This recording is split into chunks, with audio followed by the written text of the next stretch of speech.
शिव खेराको एउटा निकै चर्चित किताब छ यू क्यान विन।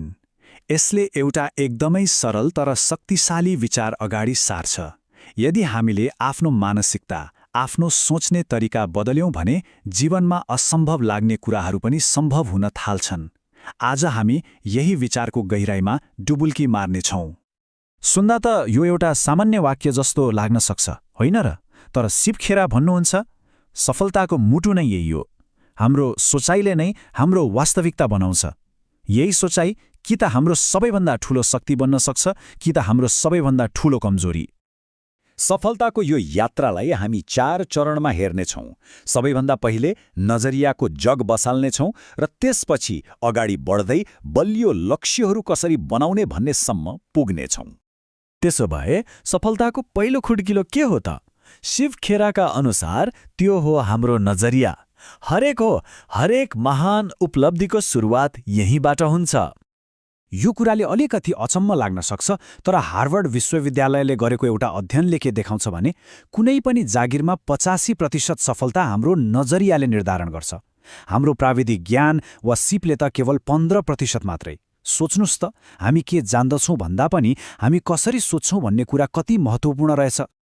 अच्छा, हाम्रो नजरिया कहाँबाट आउँछ त? मूलतः 3 कुराले यसलाई आकार दिन्छन्। पहिलो, हाम्रो वातावरण, मतलब हाम्रो घर समाज। दोस्रो, हाम्रा अनुभवहरू जसले हामीलाई जिन्दगीको पाठ सिकाउँछन्। र तेस्रो, हाम्रो शिक्षा जसले हाम्रो विश्व दृष्टिकोण बनाउँछ। हो, यिनै 3 कुराको मिश्रणले हामी संसारलाई हेर्ने लेन्स बनाउँछौँ। सकारात्मक नजरिया भनेको आकाशबाट खस्ने कुरा होइन, यसलाई त बनाउनुपर्छ, विकास गर्नुपर्छ। यसको लागि एउटा सरल चक्र अपनाउन सकिन्छ। हरेक कुरामा राम्रो पक्ष खोज्ने प्रयास गर्ने, प्रशंसा गर्ने बानी बसाल्ने, नकारात्मकताबाट आफूलाई बचाउने र आफ्नो दिनको सुरुवात नै कुनै सकारात्मक सोच वा कामबाट गर्ने। यो सानो बानीले साँच्चै ठूलो परिवर्तन ल्याउन सक्छ। ल, एकपटक सकारात्मक नजरियाको जग तयार भयो, अब त्यसमाथि सफलताको महल कसरी बनाउने? यसका लागि केही बलिया स्तम्भहरू चाहिन्छन् जुन सिद्धान्त र व्यवहारमा आधारित हुन्छन्। खेराले सफलताका 8वटा स्तम्भहरू पहिचान गर्नुभएको छ। यसमा तीव्र इच्छा र प्रतिबद्धता जस्ता भित्री शक्तिहरू पर्छन्। त्यसैगरी कडा परिश्रम, जिम्मेवारी र असल चरित्र जस्ता व्यावहारिक गुणहरू पनि उत्तिकै महत्त्वपूर्ण छन्।